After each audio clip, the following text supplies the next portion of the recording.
Start your recording. Okay, this is Ashy, Arizona. Thanks for attending tonight. It's 6:59 for all the late people as they sign in. The date today is 8/10/2021. This is in a series of classes that Arizona Ashy offers Tuesday night, and there's a list on azashy.org if you'd like to go there and see what classes are available. Our speakers tonight are Harris Bright, second to none, top speaker in the United States, probably the oldest living home inspector who's going to work with Thomas Edison and the development of the light bulb, and then Britt Gabor, his little buddy. Okay, we're going to get started here at 7 p.m. Richard, thank you for signing in. Let's see, I can't see everybody's name. Hold on here. Okay, here we go. John, Darren Wright, Daniel Marks, Bill. There were two other people signed in and then they disappeared. Maybe they'll come back. Oh, here he is. Here's Ted. Hi, Ted. You're back. Hey, how's it going? Pretty good. I saw you sign in and then you left. I thought, well, man, I must have said something to really upset you.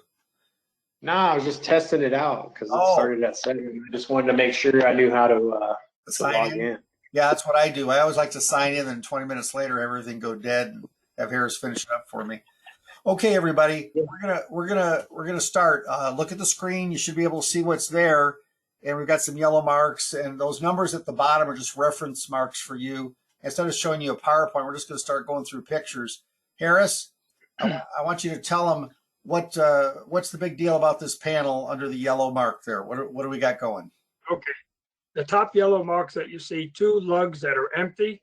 This is considered an MLO type panel, main lug only. However, if you look to the left, you're going to see the top breaker on the left-hand side is a back-fed main breaker rated at 100 amps. Okay, So Harris, those 2 terminals on the top are alive. So Harris, I don't understand when you say back-fed. What does that mean to me in English? Well, back-fed means that the power is coming in through the wires, through the circuit breaker, and then feeding the bus bar below it. Okay, so if I took that breaker and pulled it out of the panel, the panel would be dead? That is correct. So what do I have to do to make that breaker meet the requirements for safety? Well, as you can see, there's a screw between the 2 lugs on the circuit breaker, and that means that the breaker is permanently attached to the panel, which makes it a proper. Yeah, is that a requirement always for a back-fed panel? Yes, it is. It must be secured properly into the panel. Okay, so it's screws. So if I have a breaker that has 2 wires, there's no other source of power coming in, that breaker is going to have a little hole in it where the screw goes through and attaches to the bus below it. That is correct. Okay, Harris, I have a question for you. As I look down through that panel, there seems to be 4 breakers. I'm going to put my arrow next to it. And if you look there on the right-hand side down, about 4 up or the 4 at the bottom, I don't understand why these breakers have 2 handles in the space of 1 single breaker. Okay, they're called twin breakers or half-size breakers. And what it is, you're able to increase the number of circuits in the panel by using a half-size breaker instead of a full-size breaker. Okay, typically, I was going to say, typically these breakers need to be installed at the bottom of the panel. Ah, okay. So the bottom half. Now, how many poles can I have in this breaker panel? What are these designed for? Well, that particular one, they designed it with full-size breakers. If we count 1, 2, 3, 4, 5, 6, 7, 8, 9, 10. So this is a 20 circuit panel. However, if you go with half circuits, the bottom 3, you can add another 6. So it could be 28 circuit panel. Okay, and how many can I have maximum?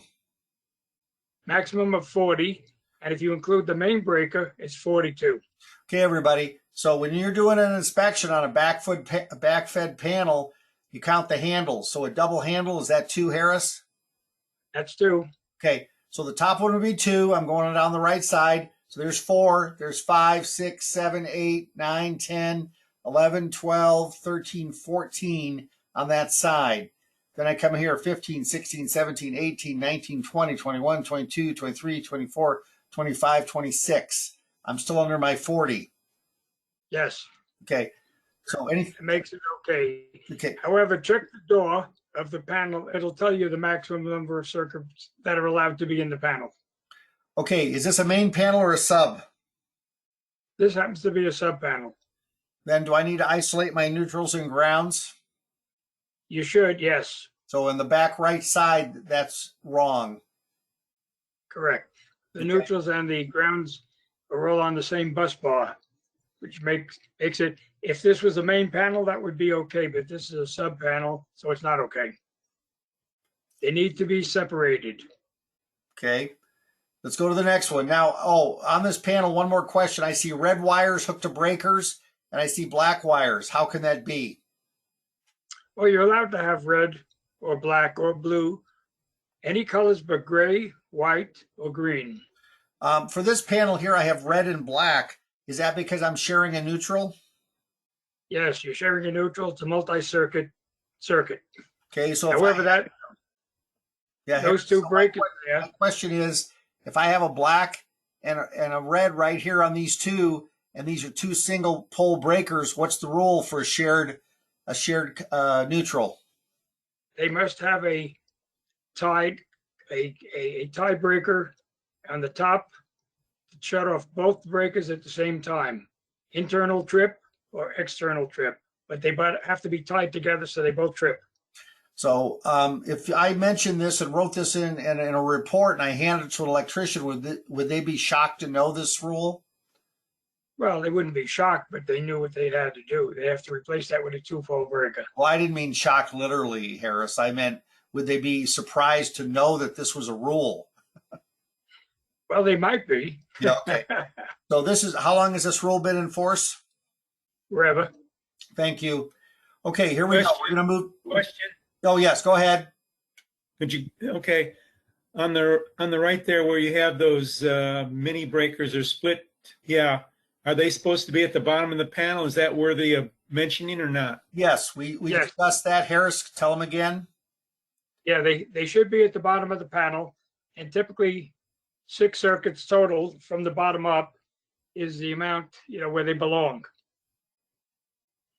So I see a lot of those red and black wires all the way down on the left side. All those should be clipped together. Yes, they should be. Yeah, we Wow. just don't know which ones are sharing neutral. If you have a multi-circuit circuit, meaning the black and the red are on different phases, then you have to have a handle tie between the two breakers to shut both of them off. If both of those wires, the black and the red, are on the same breaker, that creates another problem. Okay, the problem is that the neutral is going to carry an excessive amount of current and could catch fire. Okay, so Harris, I understand the question. So if I look here at the twin at the bottom where I put my arrows, both these twins are on the same phase. So I have a black and a red. They're on leg 1. Am I going to need a common tie bar on those two twins? Well, no, you don't need a common tie bar on the twins like that. However, it creates another problem. The problem is, the reason you want different phases is that the neutral wire will only carry the difference of the two different wires. Okay. If there's 5 amps going out on one and 7 amps going out on the other, neutral will carry 2 amps. If the two wires are on the same phase and they're both drawing 5 amps, the neutral will carry 10 amps. The neutral will easily burn up. Okay, Harris, I hear a lot of words being used, and I'm just a simple home inspector. So how am I going to write this up so someone with electrical knowledge can fix it? Go. Well, I mean, it's more advanced than a typical home inspector can do. Just say that an electrician should make all the necessary repairs that they find in the panel. Yeah. Okay, and can I use the word shared neutral? Only on 2-pole system, yes. Yeah. So this is one of the ones where no one knows what you're talking about, guys, unless you write down the red and the black wire may indicate shared neutrals. An electrician needs to verify the safety of this system and repair as needed. Something like that. Okay. Any other questions? Okay, we'll go to the next one. Here we go. Harris, what am I looking at? Or you're looking at a bushing going through the back of a panel. and a piece of Romex coming through that bushing.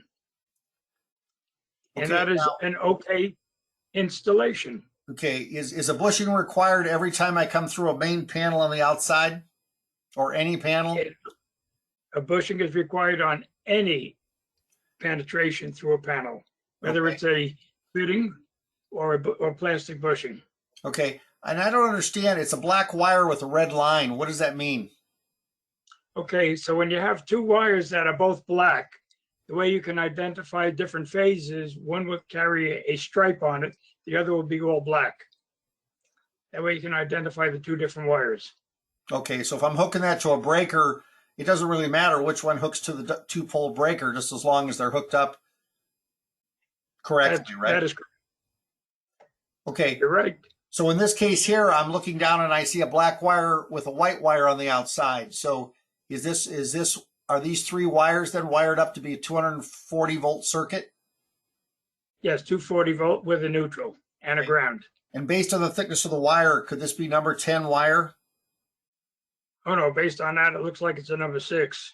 Okay, so I don't understand. You're telling me as the number gets smaller, like 6 and 8 and stuff like that, that's a bigger wire than number 10 and 12?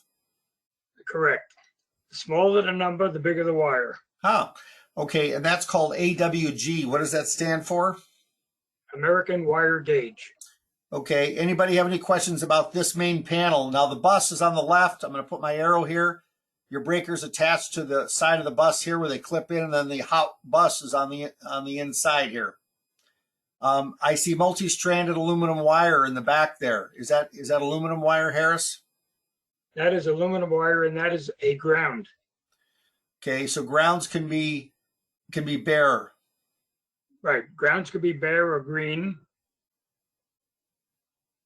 Okay, so that's picture 57. Now, if we have a picture on the screen, you go to the right-hand side of your screen, a little camera pops up.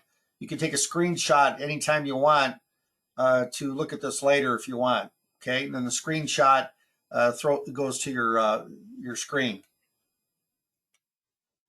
Okay, Harris, I want to know what the green screw with the circle around it is. It has the letter D on it. What is that green screw for?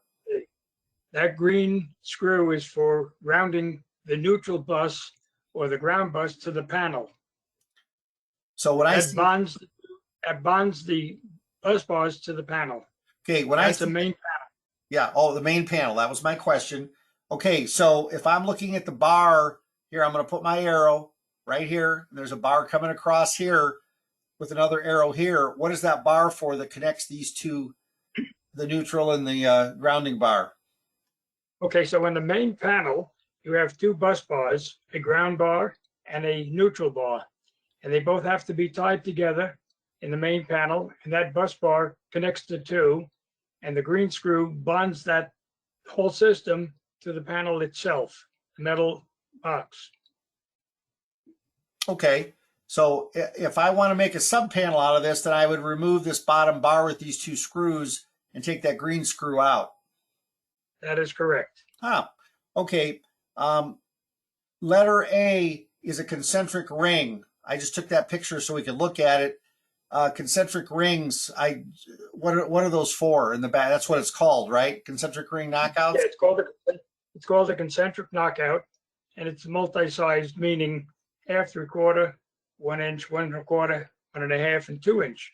The size of the pipe that's entering the back of that panel, depending on what size it is, you break out the concentric knockout that matches the size of your pipe. Okay, so number C, Harris, has a bushing plugged in there because I have to have a bushing anytime I make a hole in the panel. That is correct. Now, a lot of inspectors are writing up you're bundling the wire because there's too many wires sticking through a hole. Are there too many wires sticking out of that hole right there, or is that okay? No, well, bundling, you need to have 2 feet of the wires connected to each other for 2 feet.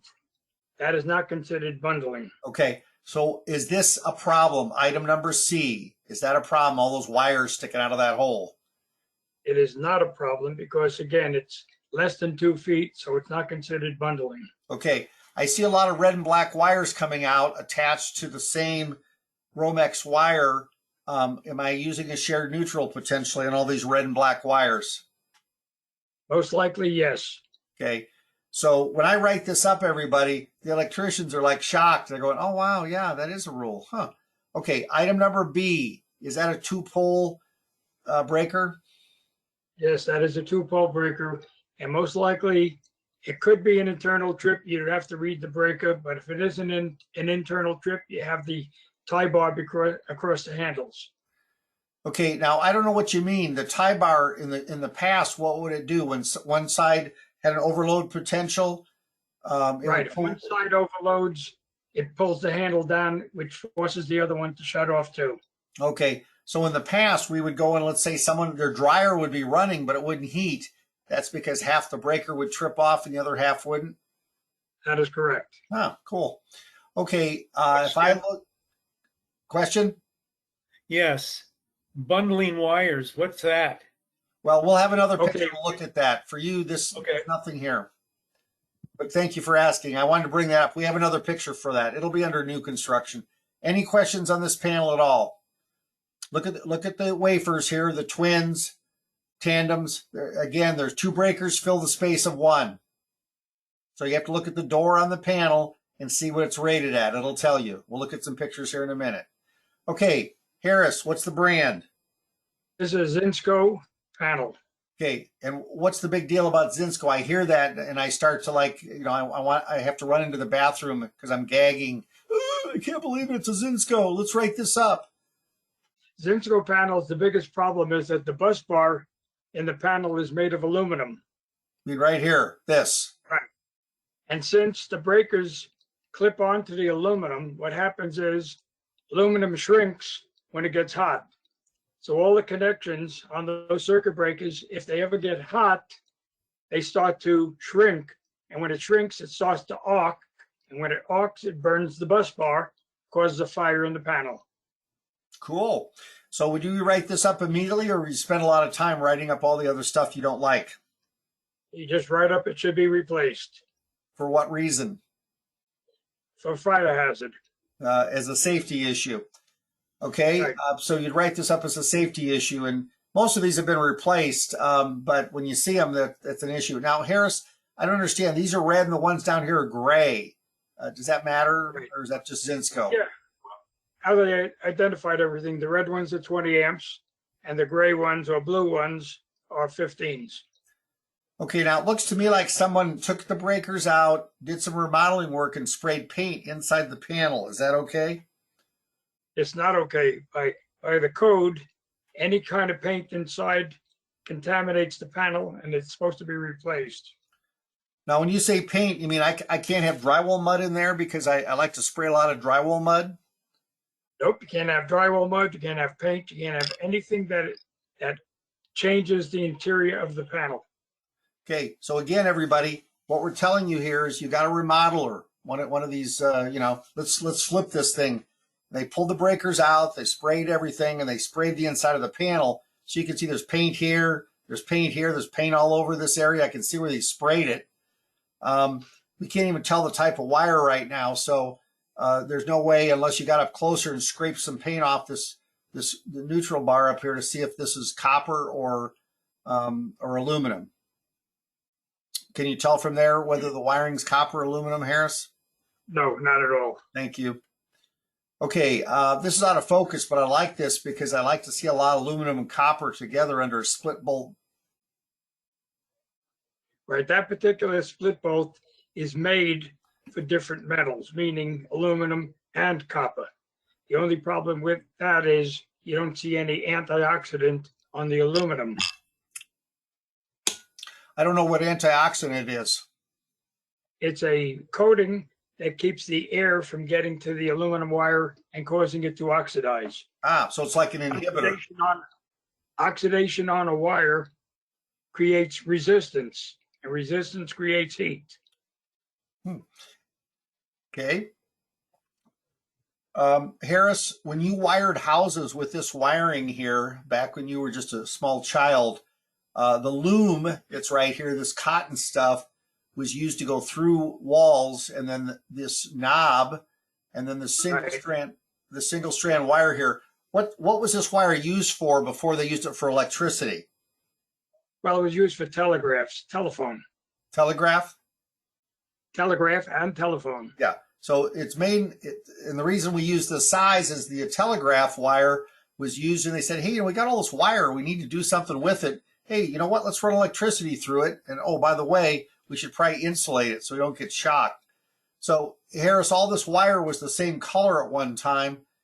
Did you know which one was hot and which one was neutral originally? Well, back originally, no. There was no rules to say that black was hot and white was a neutral. It could be reverse. So you have to check it with a meter. So when people were wiring something up like a light and you turned off the light itself, the fixture could still be hot because they were flipping off the neutral instead of the hot feed coming in. That's exactly right. Okay. So a lot of people would be shocked replacing a light bulb or leaning over a sink because the fixture was still hot because it had power to it, but the neutral was switched. So these originally they fused the neutrals on these because they didn't know which one was hot. What does that mean, Harris? Well, neutral's not hot, meaning the live wire supplies electricity and the return wire, or the supposedly neutral, brings that power back to the source so you have a complete circuit. Okay, now we're using the word hot, meaning energized with power. Is that correct?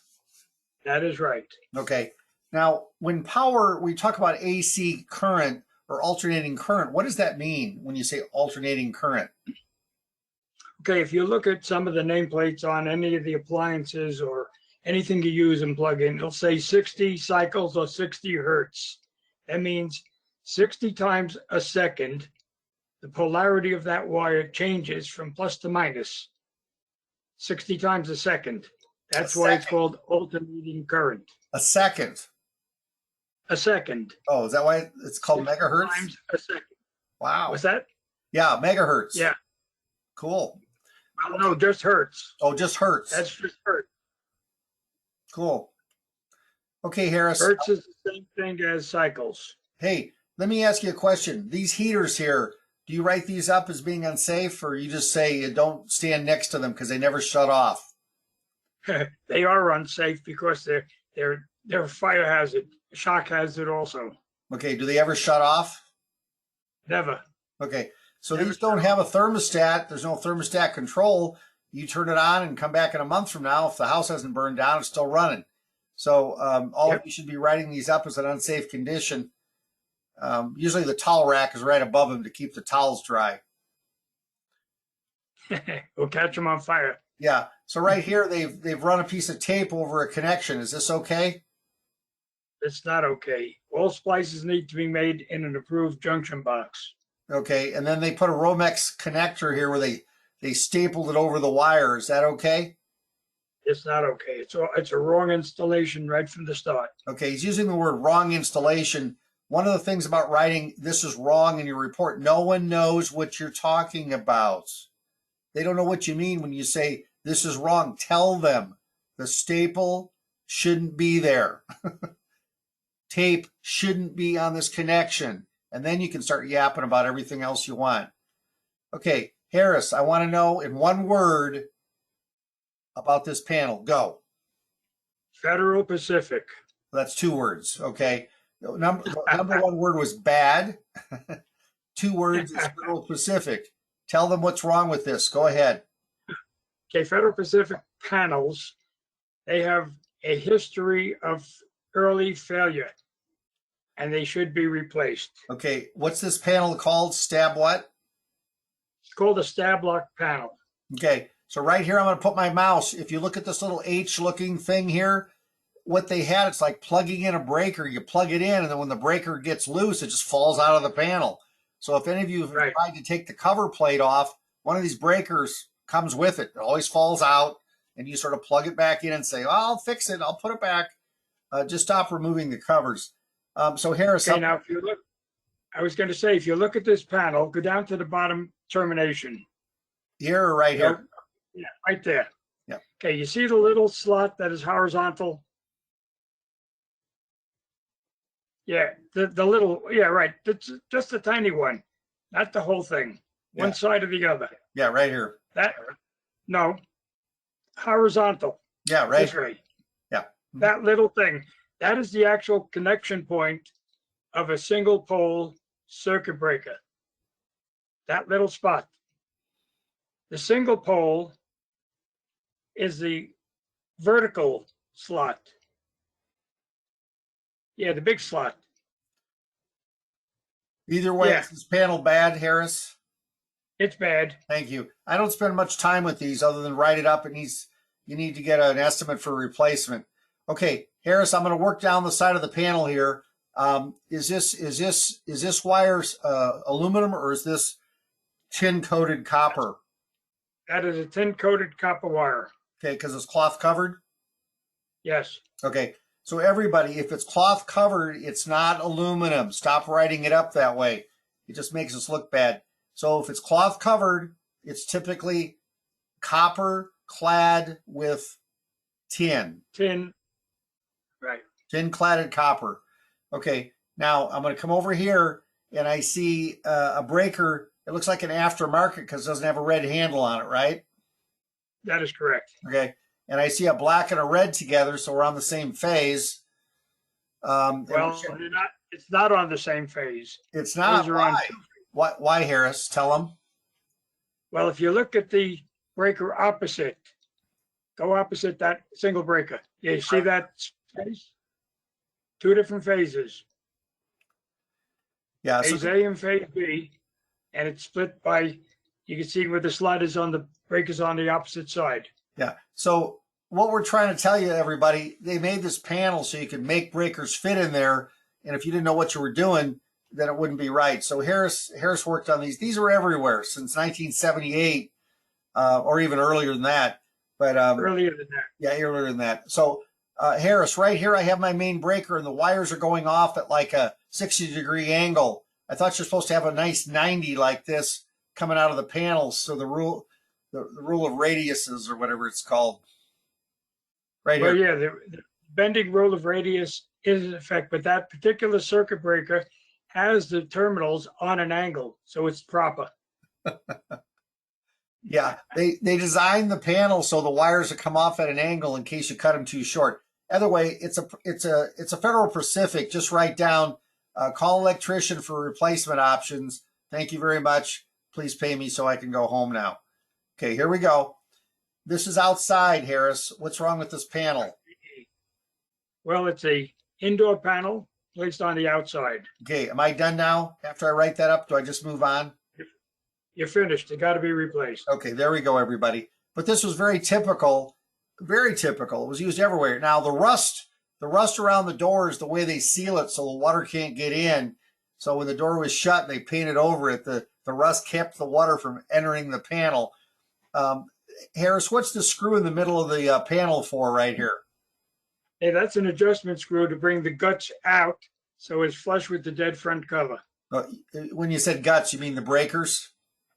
Right, the breakers and the bus bar all are on a screw that can be raised from the back of the panel to the front. Yeah, the whole bus bar was floating inside the panel. It's pretty cool.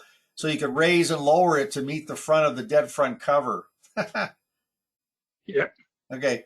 Now, I'm looking at a bus bar. That's an internal right here. Box? Yes. Do you just know that that's an internal box? What gives it away? It's not waterproof. Look right here. See this rim? Gotcha. There's no overlap. Here, the one to the left. Here, this is weatherproof. See the lip underneath? Okay. No lip.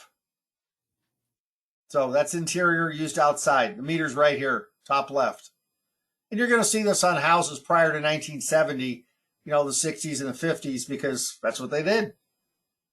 Even if they're in a carport? Is it outside? Doesn't matter. Yes. Doesn't matter. It's outside. It's considered a damp or wet location. Yeah, Not approved for the purpose. Yeah, the word it's outside. So you just write it up and let another electrician take the bullet for you. Now, when I say take the bullet for you, on the movies, the guy always jumps in front of the bullet and saves somebody, and then their life is yours because you have to, So in this case here, bad. Okay, Harris, is this a main service? That is a main service. Okay, I don't understand. What's that round circle showing us right there? What are they doing? Okay, that's a what's called there's a main breaker in the panel. Up above. That's called an MLO, main lugs only. So what they did was they used the panel for a termination point to feed another panel inside the house. Okay. So am I allowed to do it without a breaker? It's okay because it's protected by a breaker, a main breaker, which you're Cool. not seeing. Okay, but I see all those spaces there. Oh, so this is a bus. And how do we spell the word bus? Bus. BUS. It's got one S, everybody. One S. It's like a bus you ride into school. Two S's are what, Harris? Two S's is a brand, fuse brand. Like a bus fuse? Right. Bus fuse is two S's. Okay, I'm not a very good speller, but 3 letters, I'm awesome, everybody. I'm the best speller I know. So so if you look here, what's pretty cool about this, you're able to see one bus comes down here, the other bus comes down here, and if you notice, it has this little, what's this thing called? Bus It's a termination point. Oh, termination point. Thank you, Harris. So these two come out and they're next to each other, and I plug the breaker in. These two are next to each other, and I plug the breaker in. So when you plug a breaker in, it's on each phase 120, 120 to make 240. Cool. Yep. Okay, Harris, I'm in the basement or the crawl space. Let's pretend I'm in the basement for some of you that don't know where you're at. And I'm in an older house. I see and they've cut in a cut-in box. It's one of these plastic ones they sell at Lowe's. And I have this Romex hooked up. What's wrong with this connection into that box? It's in the floor of the house. Go. Well, the problem is that the Romex is not installed in the box properly. It has to go into the box, maximum of 1 inch of insulation inside the box. And the reason it has to go in the box is there's a clamp inside that holds the Romex in place in the box. Okay, so from here I can see that the Romex isn't pushed into the box. That's wrong, number 1. Right. Okay, the other secret is, can I install a receptacle in the floor facing upward in the floor upstairs? No, that's not the right box for that type of an installation. Well, that needs to be. Yeah, the box has to be a floor box. Yeah, the box is wrong. But my question is, can I install an outlet facing upward out of the floor? Only specific outlets made for the purpose can be installed like that. Okay, so if they have a special cover. Correct. Yeah, so a wall outlet sticking out of the floor of a house with this setup is wrong. Correct. Okay, thank you.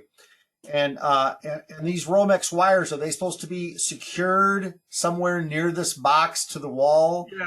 Or to the floor? They're supposed to be stapled within 6 inches of the box. Cool. Okay, and this black wire down here, what is this one that says cable on it? Cable. Where do you see that? Right, this black wire at the bottom of the picture? I don't see any wire at the bottom. You don't? Nope. Oh, maybe it's too big for the picture. Scroll up. Yeah, you got to scroll up to see it. Okay, hold on.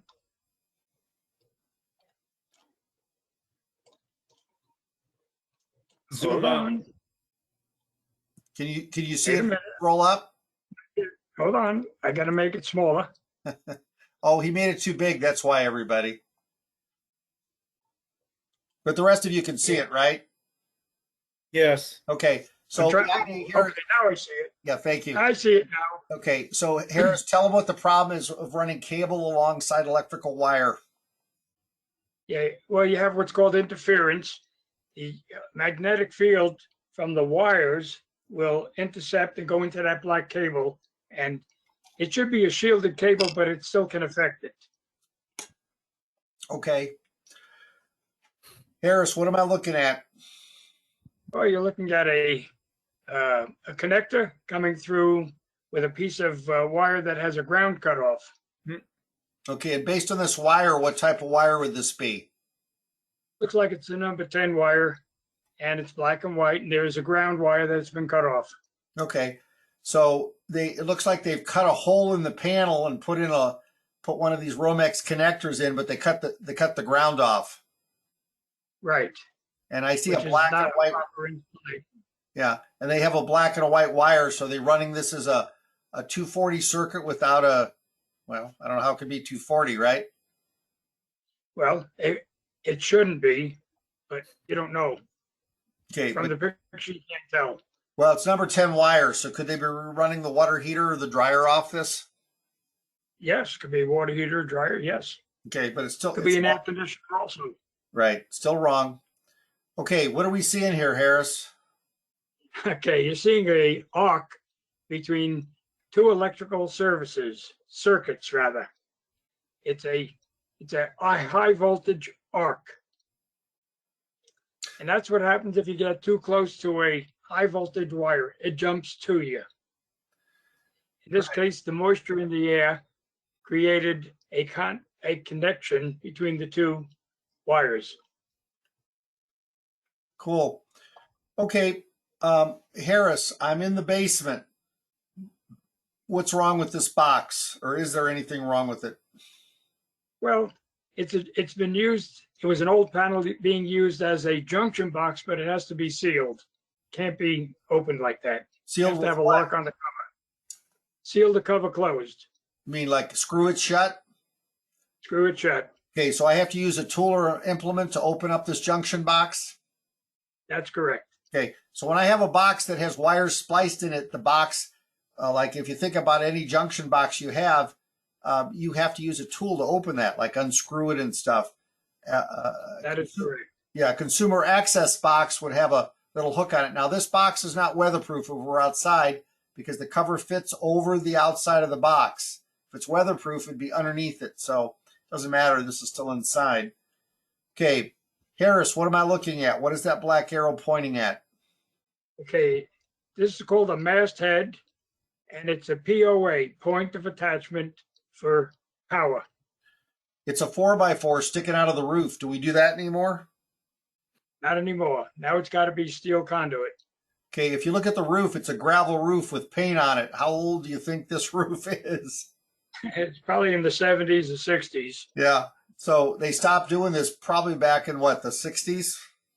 Yeah, 60s, yeah. Okay, now based on the mast head, right here, here's the weather head and the mast and the three wires, what size circuit is this? Most likely it's a 60 amp service. It's no bigger than 100, right? No bigger than 100. Right, so it could be 100 or less, and most likely it is based on the mast size. So that's why you had to have these three wires. Now, Harris, I don't understand why there's three. What do these three wires mean to us? Okay, well, the top one is a live wire. The bottom one is a live wire. And the one in the middle is a neutral. And? Well, that's three wires. Yeah. So Two if I legs take and the one top, neutral. so Harris, I'll make it simple. If I take the top wire and the bottom wire and I hook something to them, what do I get? 240 volts. Oh, okay. And if I take the middle wire and the top or the bottom, either one, I get what? 120 volts. Okay. So the difference between these three wires now and the single wire we see called triplex, where it's from the pole to the house, what's the difference between that and this? Okay, the difference is that the number one, the triplex has a steel leader inside the neutral wire, which gives it strength, and it won't stretch like this will. And secondly, a triplex will also go up to 200 amps. And if the power company decides that you're not drawing a lot of power, it can be up to 400 amps. Okay, so as an inspector, would you write this up and say this is unsafe attachment? Well, you're inspecting the house for the time that it was built, the era that it was built. Okay. And basically, this is okay for the time that it was built. So if it gets modified, it has to be brought up to code. So can this house ever have air conditioning if it's a 60 amp circuit service? No. Okay. No. So if you're doing this inspection and you're at this house and they have a window AC unit plugged into one room and they say, well, I'm putting central air conditioning on this, what are they going to have to do, Harris? You have to upgrade the service to a bigger size. Okay, and that's cost how much on an average? About $1,800 to $2,000. Yeah, it's $1,800 to $2,500, everybody. So when you hear your client talking, you need to chirp up and make some sort of word, and say, oh, wow, hey, wow, you're going to have to update the service. You'd like them to call you again when they're happy because they want to tell all their relatives. But if they're unhappy, they'll make sure everybody knows. Okay, I got this picture sent to me. It takes a second, but I can't believe this. It's a snake, everybody. Look at that. Question. Yeah. Back of the other one, was that enough of a drip loop, or did it need one? Well, it didn't have a drip loop. Yeah, they didn't have drip loops back then. They didn't even care. This is just wrapped around. This is a ceramic holder here, ceramic, and this is like a little split bolt nut hook to this. I just write these up, everybody. The insulation's gone. There are 3 bare copper wires there, and I just write that up. The service is inadequate by today's modern standards. If you'd like to have any air conditioning, I mean, Harris just looks at it and goes, well, just suck it up. Come on, this is fine. Don't worry about it. But he's going to write this up. He's just playing hard nosed tonight for this class. Harris, would you write this up if they say I wanted AC? Yeah, if they wanted AC, absolutely. It's got to be increased. It's too small. Yeah. So a 60 amp service, what's the minimum requirement today, Harris? 100 amps is the minimum size for any house. Okay. So that's how you get around this, everybody. The minimum size for any house is 100 amps. And no one's going to complain and say, oh, why did you tell them to update it? Now, I did do a house out by the university. It had a 30 amp service, 120 volts. And the agent said to me, why are you being so tough on this house? And I'm going, well, imagine I took an extension cord, I ran across the street, and I plugged it into the wall outlet of the house next door, and I brought it over and I plugged it in your refrigerator. Would you want me to do that? And she goes, no. Well, that's what this is like. So you have to put it in relation to how it works. And I use the word she. It could have been he. Any age, it doesn't matter. Here we go. We did the snake. Bad. Okay. So here's the service. Here's the service on one of these houses. It's outside. Again, this type of panel, the box, the cover is outside the box. See, it fits outside. Now, these type of fuse panel boxes can be open on residential. On commercial, you can't open them because they have a lockout built into them. Why, Harris? Well, that's a safety feature, so you don't get yourself in trouble. But why on residential don't we care if we get shocked, but on commercial we do? Well, basically, the new ones do have a safety lockout, not just on commercial. Yeah. But it's the older ones like this that you can open up anytime, whether it's live or not. Right. So the new ones, I can't open the box. I've seen guys like prying them open with a screwdriver. Either way. So if I take a look here, I see these bus fuses, BUSS brand. What size service is this, Harris? Well, that could be a maximum of 60 amps. Okay. So this type of fuse that looks like a roll of dimes, many of you have never seen a roll of dimes, but either way, this small fuse like this is 60. Is that inadequate by today's modern standards, Harris? Yes, it is. Thank you. Again, 100 is the minimum. Thank you. And I have 2 wires double up under a lug here on one side and 1 wire over here on this side. And I have 2 bigger ones up here, but I have these little bitty ones here. Is this okay to double lug these up? Not at all, unless the panel says that the lug is rated for 2 wires under 1 lug, and in this case, it's not. Okay. Plus, I can see 1 wire is real teeny and 1 wire is real big. What's the rule about doubling up wires under 1 lug, Harris? Well, if they are allowed, they both have to be the same size. Can you repeat that one more time? They have to be what? They have to be the same size if they are allowed under a lug. Yeah. So even if they're allowed under the lug, they have to be the same diameter, the same wire gauge. Sorry, the same wire gauge, AWG. Right. Thank you. Here we go. Okay. This is a backfed panel. I know that because I see the screw. Is that correct, Harris? That is absolutely correct. Okay. Double handle. It's 100 amps. So I'm backfeeding this panel. Now I kept this, it's out of focus, but it really shows the screw there. And if you notice, this breaker doesn't have a hole in it. So this breaker that's being used as a main is designed to be a main because it has the hole for the screw to fit in it. And if someone says, well, I put a breaker there, but it doesn't have it, if it's 100 amp, it's going to have this hole in it. That is right. I went to the store and sure enough, they all have the holes in them. Okay, now Harris, I'm looking down here at this one and I see a white wire and a black wire hooked to a 2-pole 30. Why do I have a white wire hooked there? Well, what they're doing is using a 2-wire cable to wire a 240 volt circuit. However, you're going to be writing up that the white wire is not properly identified as a current carrying conductor. And how do It has to be corrected on both ends of the circuit. Now, how do I do that? Do I have to rewire it? No, they could use a marking pen, they could use tape, they could use paint. Okay, as long as it's not white. Thank you, Harris. Does everybody understand? It's really easy to fix. But I've had people call and say the electrician told me he had to rewire the whole circuit, and I'm going, all you need is a magic marker. and the rule used to be you'd paint it so you can see how old that rule is. Okay, Harris, I have 2 wires double tapped. This seems to be the one that all the inspectors write up. When you're born as an inspector, as a young baby, this is the first thing you learn and that you write up over and over and over again. Is this brand okay to be double tapped? If it's a square D or a Cutler hammer, as long as it has a clamp underneath the screw, then it's allowed to have 2 wires under it.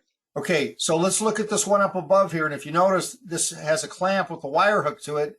And there's none here at the side. There's none here. There's none here. So they've made it work, but it's not correct. So you'd write that up and you'd move on. Okay, now here's a close-up, and you can actually read these. And I wanted you to look right here so you can hit plus or minus on the right-hand side of your screen. And you see where it says common trip? Common trip. That's what you want it to say.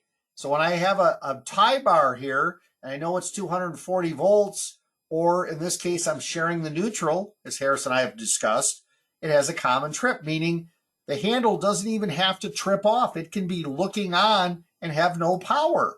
Is that true, Harris? That is absolutely true. Oh my God. You mean it'll trip internally and the handle won't move? Yep. Hey. Yep, because internally it disconnects.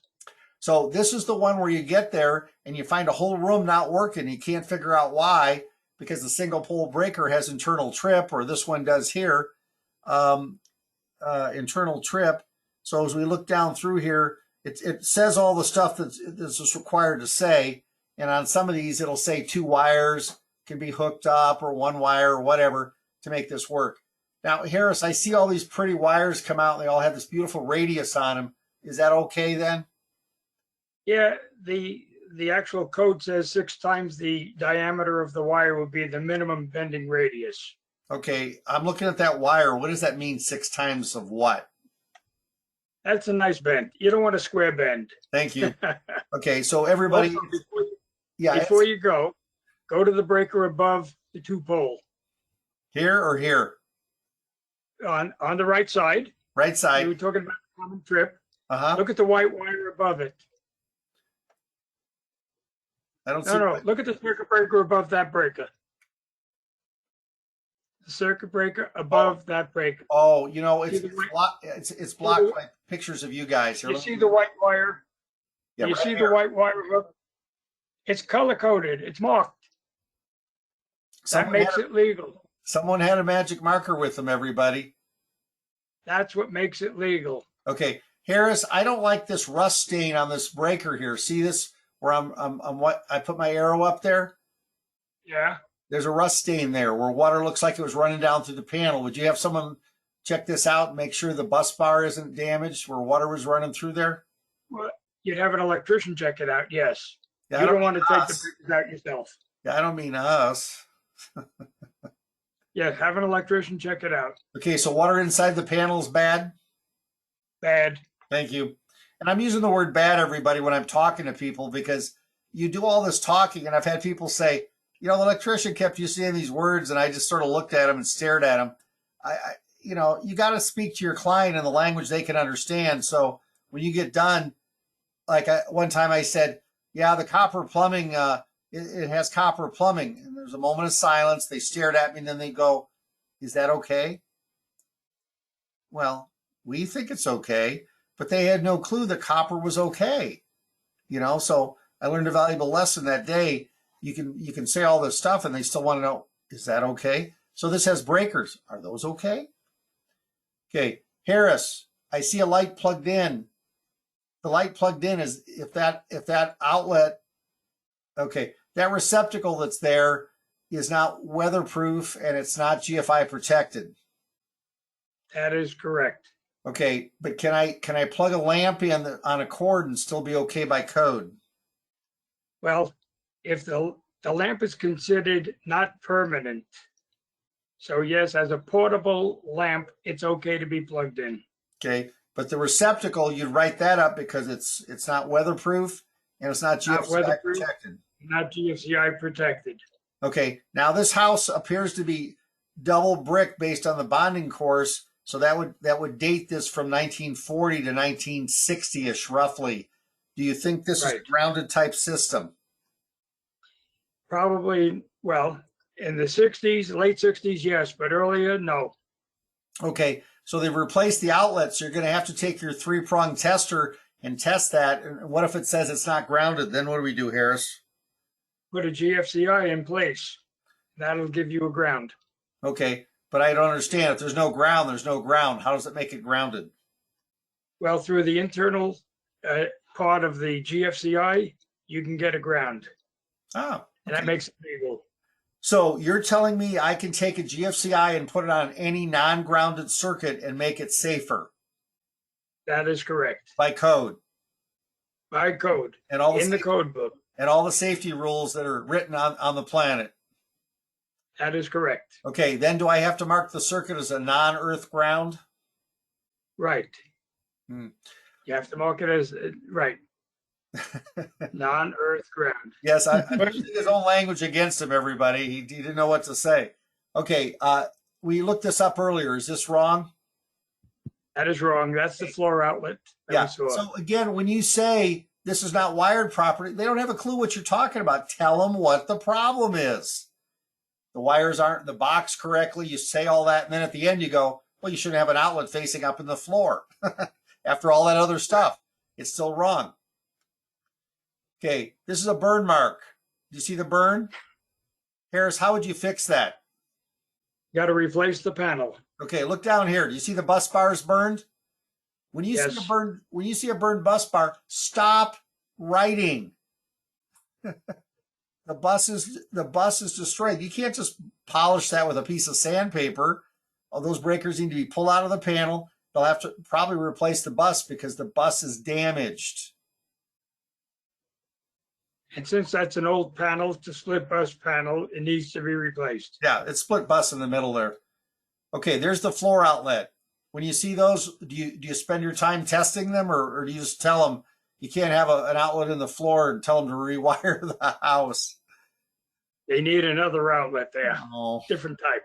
Yeah, so you could put a box in that's a floor outlet, and that's the simplest way of getting around this. So this floor here is in a house with Douglas fir floors. So this is a combination of old Douglas fir and new. You can see the tree ring lines right here on it, and it looks like it's a 1x4 tongue and groove. So it's an old house, probably knob and tube, built in the 20s, 30s, or 40s. Okay, here's the cutout we talked about where the handle, you can't open the box up with the handle in the up position, but I opened it anyway. So the lockout system's broken because somebody else pried it open like an animal. Okay. Okay, here we're looking at outside service. Harris, I see wires doubled up that are smaller in size than the other ones. Is that wrong? That is absolutely wrong. Okay, you don't have to spend a lot of time writing this up. It's just wrong, everybody. All you have to say is wires up to a similar size are doubled up in the panel. Now, why are they doubled up? Right here, Harris. Take a look at this and tell me why those are doubled up here from this device that's right there. That's called a lightning arrestor. And what happens is if a lightning strikes the power lines, that gray device that's underneath the panel has a substance in it that does not conduct electricity till an electrical strike energizes it. It changes its composition and sends all the power to ground. And in the process of doing that, it blows up and gets destroyed. Okay, so back to this whole thing, Harris. I'm an electrician. I heard you, or I'm not an electrician. I'm a home inspector, and I hear you saying all that. Is this connection wrong? Is this thing, when it was put in back in 1950, it was correct, right? Right. It's not wrong because that particular device doesn't use any power at all. It only conducts electricity on a lightning strike. Harris, I hear you talking, but you told me earlier, and you chastised me for not writing it up. I have two wires. You're supposed to have a separate 2-pole breaker to protect the wires. Okay, but this is a fuse panel. But when they did it in 1950, it was okay. Okay, but we have a double lug we can install on this, right? Make this correct? That is correct. Okay, they make a device that fits in here with 2 lugs sticking off it, and you can make all this correct, everybody, with a very minor amount of work. It's 100 amp service, which meets the minimum requirement, and you can move on and be a hero. Okay? Yes. Bruce and I can fix it in 2 seconds if we wanted to, but we're not. Okay, Harris, this panel here is outside. It looks like a Bryant maybe or something like that. ITE Bryant. Yeah. Can I put a nail between 2 breaker handles and make that a 2-pole breaker? No, you can't because it's not a proper installation. That's not an approved method of tying together handles. Okay, so he just used another word, approved method. So I'll read a report. I do a lot of report verifying. It'll say unapproved method used in panel. And I'm looking and going, I don't know what they're talking about. You think he's talking about this nail here, or he doesn't like the blue breakers, or what is? Tell us what you don't like about it so I can get it fixed. I need a 2-pole breaker, but is this one a different brand, these 3, than the rest of them? Could be a different brand, but it might have been approved for the panel at the time. Yeah, it could be. Okay, so I'm going to write this up and I'm going to move on. This one here, I see more heat just right here. See how it's all bubbled, everybody? This is a split bus panel. We'll look at something in a minute and discuss it. When I have this kind of heat distress, how much farther do you go, Harris? That's it. Okay. The panel has to be replaced. Now, I've written this up so many times, and I'll take a picture, an electrician, and will call me up and say, I don't understand what you're talking about. And I'm going, okay, do you see the burn mark on the insulation right in front of the panel above that yellow wire? And he goes, oh, wow, yeah, I see it. Harris always looks at me like, oh, you used the word electrician. They're not an electrician. They're some handyman who's out there looking at the panel. And once a wire is burned like this, what's it like inside, Harris?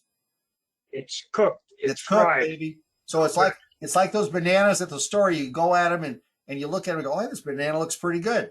Or do you look at it and say, man, I know this baby's rotted. I'm not buying it. Okay, this is a split bus panel, everybody. Tell me how I can tell that from here, Harris. Go ahead. Well, you can see on the top, you have 6 breakers, 6 2-pole breakers, and that's the maximum you could have on any split bus panel. Secondly, you can see on the lower right 2-pole breaker, right, there are 2 wires that go across to a connection between the 2. So you have a main panel on the top and a sub panel on the bottom. And that 2-pole 60 breaker on the lower left will shut off everything below it. Cool. So Harris, when I'm looking at this panel, I see a lot of twins and tandems down here, depending on what the brand is. So I can see a breaker here, 1, 2, 3, maybe 4, 5, 6, 7, 8, 9, 10, 11, 12, 13, 14, 15, 16, 17. Oh, here's one with a little white button on it, and it's blue. What's that mean? It's a GFCI. From the good old days? Right, good old days. Yeah. So a breaker back then, these things were about $50. But do you tell them to remove that breaker and put it inside in the bathroom if they want to get to it easier? Well, I tell them for convenience to replace that breaker with a regular breaker and put GFCIs in each bathroom for protection. Yeah, you know, in case they're shaving with their straight razor and the power goes out, you want to be able to see, so they have to run outside and reset this thing. But they always say to me, what's the big deal? Well, I don't know. When it trips off, give me a call from your phone while you're standing outside. This one's hard to see. I think I got some wires doubled up here, but I can't tell. So this is a split bus panel. So I write this up right away and just say this type of panel was very common back in the 70s. Every electrician that looks at it's going to want to rewire this for you and maybe give you some more circuits. How much is it to do this, Harris? Again, we're talking upgrading the panel because you don't want to replace it. This is only maximum rated, very maximum at 150 amps. Right, yeah. They're 150 amps, everybody. So this 60 right here, he called it a 60 amp lighting main. It controls everything below with a 60 amp main breaker. And then each one of these runs something that's 240 volts somewhere in the house. Like what, Harris? It could be a washer. It could be a dryer, an air conditioner, a water heater. Okay, And when he of course, said there are other washer, things. he didn't mean washer, Not the washer. dryer. It's not a commercial washer. Yeah. It's Yeah, a dryer. Harris remembers when a washer was the size of a small truck. They were. Okay, Harris, I'm looking at the side of a roof mount combo or a gas pack, we'll call it. A gas pack is a brand name. What are they doing here with the waterproof conduit connections? Okay, what they have is you see those big rings, they're called reducing washers. And that means that there was a larger knockout placed in the panel and they had to reduce the size for the size conduit they were bringing into the panel. But they're put in backwards. They should be reversed. Okay, and then down below I see two wires sticking out of the panel sort of running along. That seems weird to me. Those are thermostat wires. And there really should be a bushing on that hole, but those are for thermostats. And then, is it typical to paint the exterior of the weatherproof conduit? It's called seal tight. Oh, okay. And you don't have to paint it because it is resistant to sunlight. So, do you think they're painting it to hide the deterioration of the product? That's a good chance that that's exactly what happened. Okay. So I would write that up, everyone, and I would say that they painted the exterior of this wire.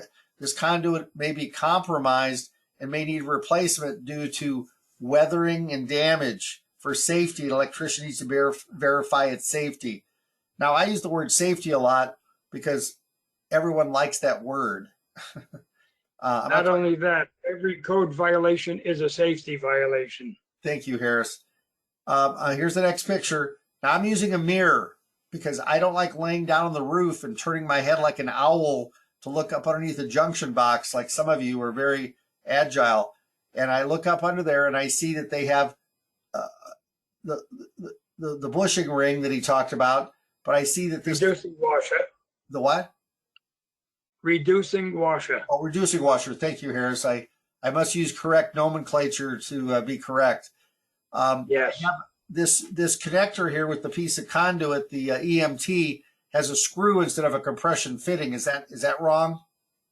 That is absolutely wrong. Absolutely wrong. Okay. Any fitting outside that's electrical has to be compression. Compression. What does that mean? It screws shut. So this Romex connector facing down from the box, is that wrong, Harris? That's wrong, and so is the other Romex connector. Yeah, they're both wrong. Right over here. Still bad. Yep. Okay, here's a wire that's coming out of this panel. Again, if I could get a nickel for every inspector that writes this up as aluminum wiring, I could probably be retired sitting in the Bahamas. But it's cloth covered. So what type of wire is it? It's RHW, rubber coated wire. Yeah, with but the wire that's inside that piece of cotton. It's copper. It's copper covered in what? Tin cladded copper, right here. Correct. And then right here they put some holders on there so they could take a smaller fuse and plug it into a bigger holder to make this work. Either way, it's not aluminum. One other thing that we're talking about, we keep saying tin covered copper. And the main reason that it's tin covered is to reduce the amount of corrosion that would be on the copper being exposed to all the weather. So are you talking about oxidation? Correct. So what happens to copper? Tin prevents the copper from oxidating. Okay, so when it oxidizes, what does the copper look like? Well, it gets green, it gets black, it's every color but copper. Okay, so if I have Chinese drywall, let's do it that way, or sulfur, or I have sewer gas coming out, if it were coated in tin, would it be oxidizing like it is in some of these homes?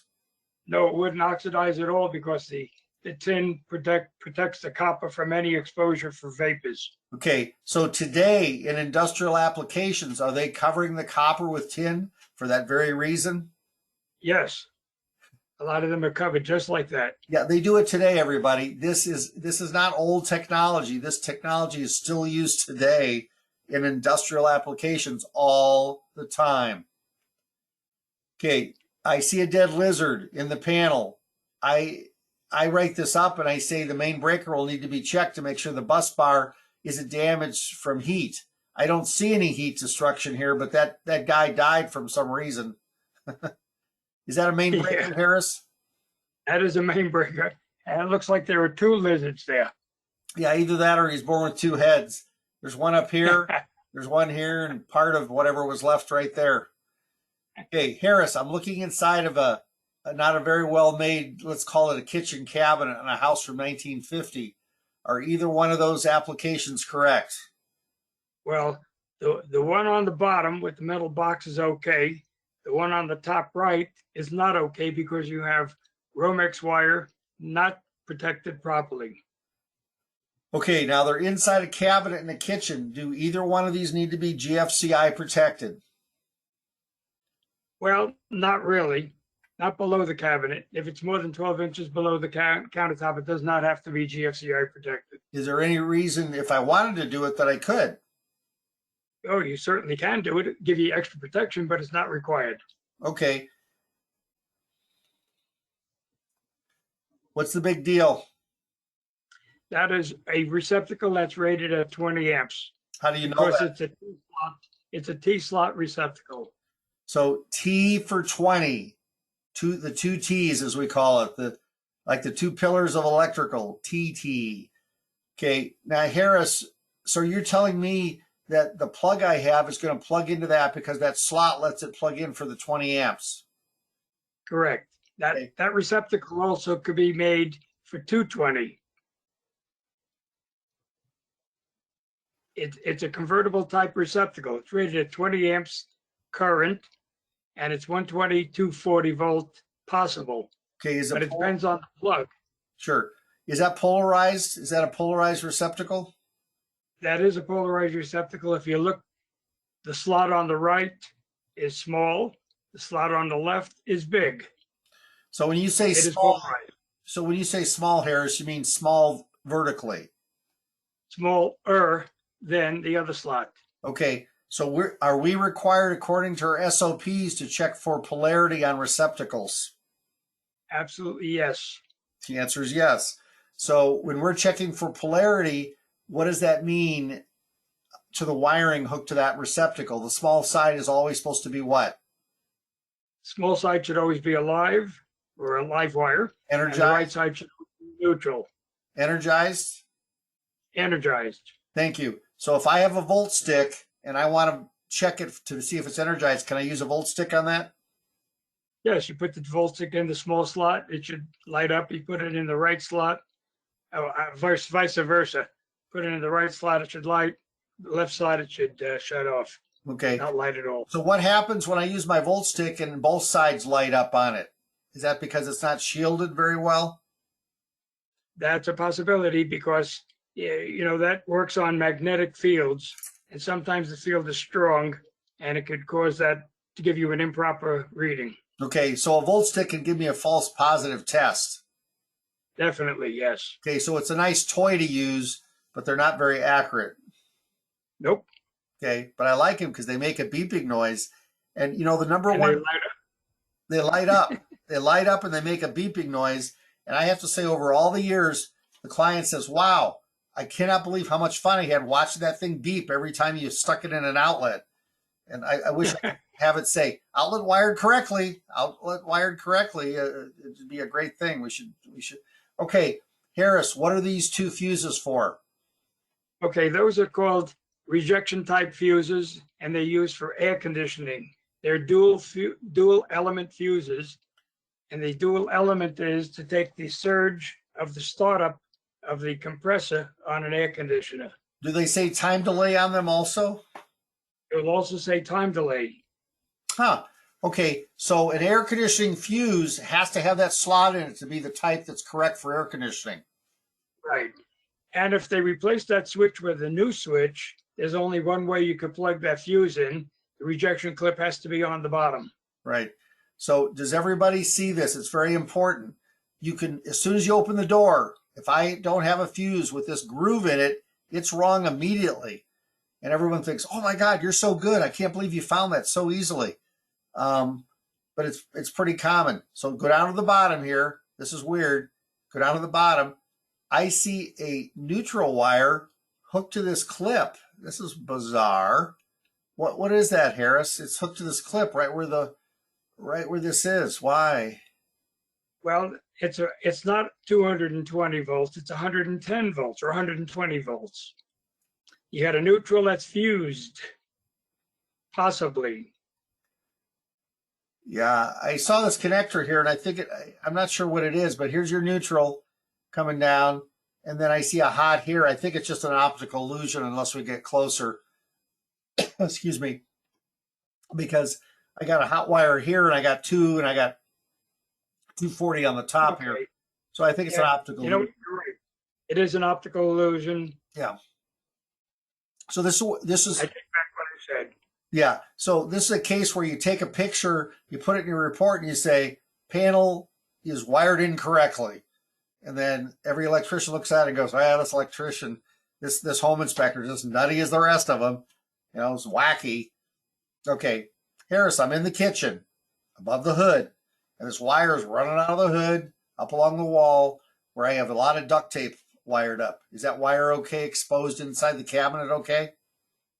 Nope, it has to be enclosed in a protective conduit. Okay, could it be a plastic conduit like Murph tube or anything like that? Yes, it could be plastic, it could be metal, anything to protect the wire. Okay, so exposed Romex inside of a kitchen cabinet then is wrong. Right. It could even be surrounded with wood, by the way. Well, if it's surrounded by wood, then I can't see it. That's right. Okay. That means it's protected. Yeah. If I can't see it, I don't care. I'm an inspector. I'm just moving on. Okay, everybody. Okay, now, someone mentioned about drip loops. Here's your chance. You know, lick your lips. This baby's just destined for a drip loop here. So here it comes down here, and then I have this connector, and then I have this wire coming in with this steel thing hooked to it. And these, this has a name. Do you know what these are called, Harris? Where these compression?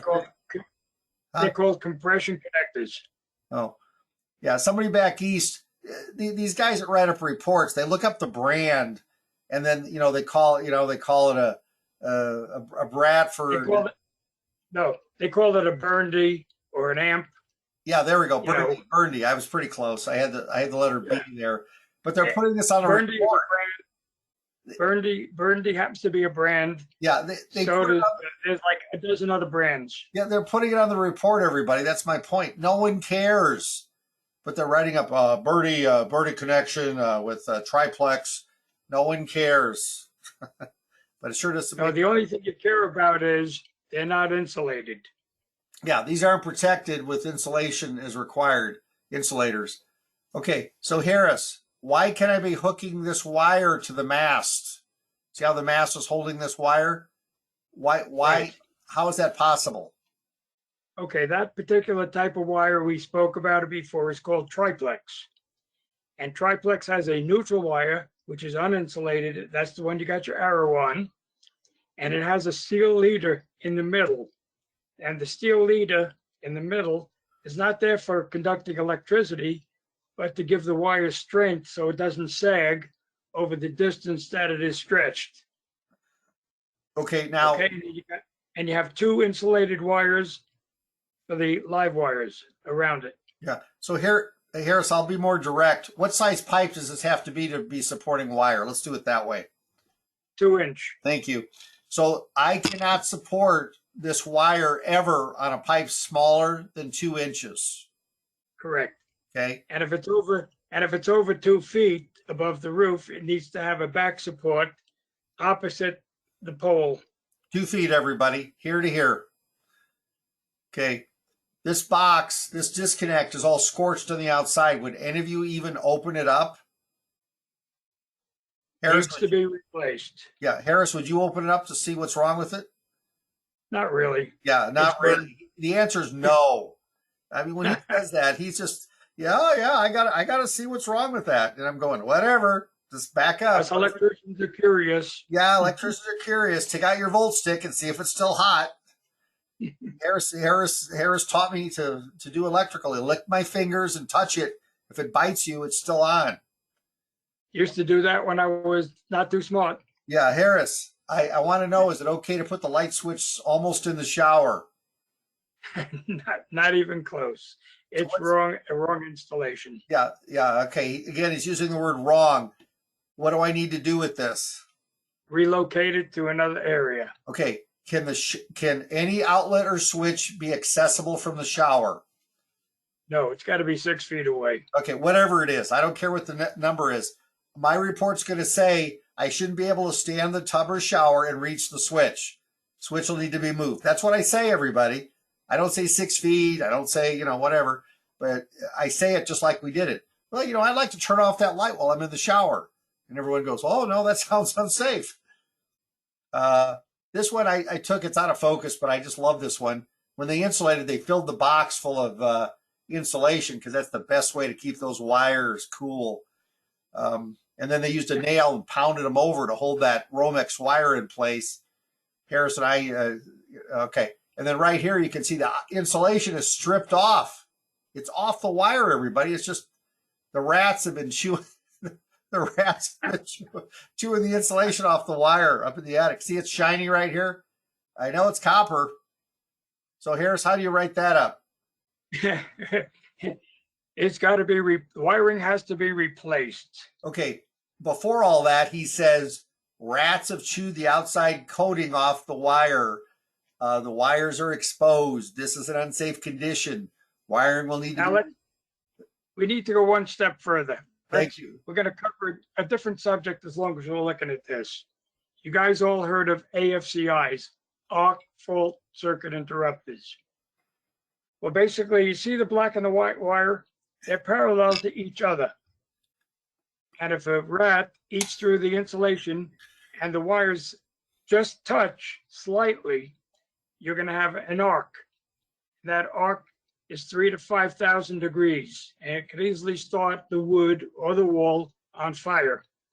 And what happens is if the wire is arcing, and that's called a parallel arc, it sends a signature back to the circuit breaker, which trips the breaker, so it doesn't start a fire. That's how an AFCI works on a parallel circuit. Okay, Harris, is this a main breaker panel?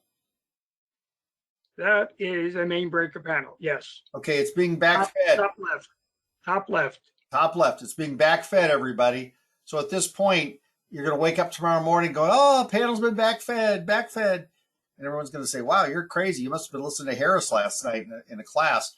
There's the screw. Here's the 2 lugs we had at the top. It's actually the same. It's the same picture we did at the beginning. I just like to put it on here twice so you have a deja vu. Okay, that one's sideways. We'll skip that one so you don't have to hurt your eyes. Okay, here we go. So this one here, this is an interior panel inside. And we know that because I can see the 4 screws here and I see drywall on each side. And then here's the panel. But it's being backfed, right, Harris? That is correct, the lower right. There's the screw. So that breaker is the main for that panel. 1, 2, 3, 4, 5, 6, 7, 8, 9, 10, 11, 12, 13, 14, 15, 16. So I'm going to look at the panel door, and it's going to say this is a 1632 or a 1620 or whatever. So it's actually going to say 816. 816. Thank you, Harris. 8. I'll count that again. 1, 2, 3, 4, 5. Oh, thank you, Harris. You're correct. Yeah, it's 6 on this side, so 12. So either way, I'll look at the door and I'll count it and see what it is. Okay, that one's sideways, so we'll skip it. Okay, so this one here, they have antioxidant on the multi-strand wires because they're aluminum. Okay, is there anything wrong with this connection otherwise, Harris? Just that the wires are too long sticking out the back end of it, that's all. But they're touching the panel, is that okay? Yeah, it's a neutral and it's a, well, if it's a sub panel, it's not okay. If it's a main panel, it's okay. Yeah, we don't know what it is, but either way, it looks sloppy and his eyes are, okay, this panel here, they marked them for you when they showed there's a little bracket, but what's wrong right here? Well, there's no handle tie or 2-pole breaker for the dryer. Look at the size of the breakers and what size is the breaker? You'll have 20 amps. 20 amps. Is that okay, Harris? No, well, not for a dryer. Why? The dryer runs fine until it trips the breaker. Well, it won't run fine at all because it takes 30 amps for a dryer. Okay, but it might run a little while and then keep tripping. Yes. Okay, so bad. Bad. Okay, this one I kept because they put a piece of hose over the wire that was all melted here, and the lug is all scorched. You need to replace the panel. The panel's going to need to be replaced due to fire safety. Fire. Okay, this one has a lot of twins in it. It says square D right up here and square D over here. And so I count the number of poles. So a pole, this is single pole. This is single pole, but there's two of them, right, Harris? Yeah, that's right. The 1, 2, 3, 4, 5. Now I'm not counting the numbers. I'm not counting up and saying this is 20, this is 20, this is 20, and then adding all those up. You don't add them all up to determine the size of the panel. Do you, Harris? Oh, no, that's not the way you do it. So if I had two 100 amp fuses in a panel, that's not 200 amps. Nope, it's Okay. 100 amps. So so years ago, I taught a class, and this guy had been inspector for about 10 years, and that's how he wrote up every panel that had two 100 amp fuses. And he said, well, I write that up as a 200 amp panel. And 10 years he'd been an inspector, and no one had ever come back to him and said, it's not a 200 amp panel. And so, sometimes it doesn't matter. Whoa, look at this mess. Okay, Harris, I don't care what's wrong at the moment, but are you going to say something about the panel on the left? Okay, panel on the left is a very old panel. It has fuses. It has pullouts. It has everything. That's wrong. Okay. It's old. Okay. It should be replaced. Yeah, but in the days it was put in, it was okay. But by today's standards, now, are fuses safer than breakers for protecting wiring? Fuses are safer than breakers because they're instant trip and you can't be resetting them. You have to replace them. So why did we get rid of something that protects the wiring so well with a breaker? It's called convenience. People didn't want to run to the store to buy another fuse, so they came up with a circuit breaker. Yeah. So could I take a penny and put it behind the fuses originally? Oh, absolutely, yes. So you tell that story, but you could still buy it. In fact, I went to the store and asked the guy for a slug, and it was like a penny, but a penny was cheaper. And you put it inside the fuse panel and screwed the fuse back in, and the circuit worked just fine. Right. Those slugs, by the way, had a porcelain inside with a slot for a screwdriver and a copper outside that would make connections on both, the center post and the side. Yeah, today we call that a MacGyver. You just, MacGyver that out. Okay, so this 1A here, you can see what the wire's doing. It's oxidizing on the inside, probably from heat, and the outside cover here is just coming apart for that. Here's heat, 1B. Harris, what needs to be done here? New breaker, it's got a hole in it. Wire. New wire, new breaker. Maybe the bus bar, maybe a new panel. And a new panel. Yeah. So when I see heat distress, I say all breakers need to be removed from panel to determine because an electrician comes, he wipes that off and says, here, I fixed it for $200. You're fine. Yeah, that's a Federal Pacific panel anyway, so it should be replaced. It's still bad. So here's a breaker. that I just took out of a panel. They called me up. So Harrison's an electrician, and I'm an electrician. I'm an electrician like he is. I went to a Motel 6, and I'm now I'm an electrician. But either way, so this breaker, I couldn't believe it was sort of still working, but the whole top of it's gone. It had melted away, and I took a picture. I said, "Wow, look at this thing." Okay, there's a bus. You used to be able to pull these things out and put a new one in. It's pretty hard to find them now. This one here, the bus, it just melted right off the panel. That's this thing here. It's hard to find the interior. Main breaker. Yeah, main breaker. This is the side of a polarized receptacle where the heat distress melted the size of this Bakelite fixture. It's still bad, and it's a non-grounded receptacle, so it's old. Heat distress, and this one here, it's a 2-pole. So Harris, when a 2-pole breaker goes bad, what happens to the electrical system in the house? Well, it depends on where the 2-pole breaker is. Let's It'll say stop whatever it was plugged in or working will stop working. Okay, but do some outlets in the house still work and others don't? Only if it's a neutral wire that gets loose on a 220 circuit or a shared neutral. So can the wire follow along circuits and then go through a device possibly and make some stuff like nothing's 240 is going to work because you don't have 240 power? Well, it's only if you lose a neutral, then going through 240 appliances, yes, will cause lights to light up, lights to go dim, things to turn on, things to turn off. If a 2-pole breaker just goes bad, whatever it's supplying will shut off. A 2-pole breaker doesn't control any other circuit. If it's the main breaker, what does it do? Well, if the neutral goes bad, you're still going to lose half your lights if you lose one circuit on a main breaker. Yeah. So Harris and I went through this one time. I had a main breaker go bad, and the power just jumped across the circuit somehow and fired up the rest of the stuff. So lights would work, but when you flip a light switch on, other lights would go out, but nothing that was 240 would function. It was weird. It was an older house. So that must mean we had shared circuits on some of the older items. Okay, here's your fuses. We've got exactly 4 minutes to go, Harris. Okay. You've been very chatty tonight. Thank you. That's okay, Harris, good. I'm gonna run through these and quickly, when I mean quickly, just make a statement. Number B. What is number B on the left? Start right there. Type right. Fuse-tron, it's a dual element fuse. Okay, and see how it's spelled with 2 S's, everybody? 2 S's. That's a brand. Okay, that's a brand. Number C. Next, it says OK, it's blue. What 15 size? amp glass fuse. How many amps? Phase. How many amps? 15. It's blue. It's 15 amps. 1.5. Okay. Number C. I see it says 20 on the inside.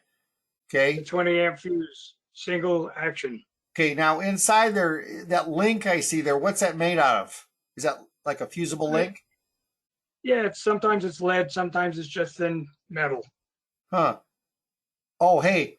Speaking of lead, this is weird. I'm watching the show the other day, and in Greece they found a galleon in the bottom of the Mediterranean, and I didn't realize that they used to paint furniture in mercury.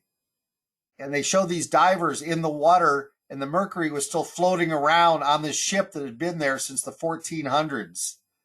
Wow. The mercury was floating around on the wood, and you wonder how people even lived back then. They probably were all crazy from lead poisoning and mercury. Okay, fast-acting fuse, 30 amps. What does that mean? That's a dual element fuse. Okay, the other two, B and B, these are for evaporative coolers. Right, and they say time delay, and they're dual element fuses. Okay, and these are called fuse stats. Yeah, it's called a fuse stat, but it's a dual element fuse. One to start up a motor and one to have it run. Okay, so these 4 on the left look like they're all Edison based, and the 2 on the right are not Edison based. Correct. They're fuse stats. Yeah. So that means an acid base is like what's on the end of a light bulb, everybody. And And the two on the right are made smaller than a dime or a penny, so I can't put a slug in. not only that, but each adapter will only receive that size fuse that it's made for. Correct. Double taps. Okay. Yep. How many disconnects, Harris? How many can I have?